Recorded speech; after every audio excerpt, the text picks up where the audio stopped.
Friends, welcome back to this channel. Today in this video I will show you how to install WhatsApp in laptop or PC. So without wasting time, let's start video.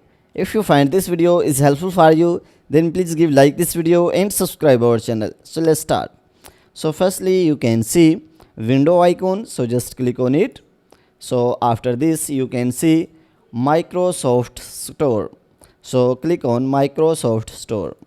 So after this, when you will click on Microsoft Store, you can see search bar. So just click on it and write here WhatsApp. So after writing the WhatsApp, you can see two type of WhatsApp. So you can install anyone because they are same. So I am installing first one. You can see I have already installed WhatsApp. So that's why I will just open this WhatsApp.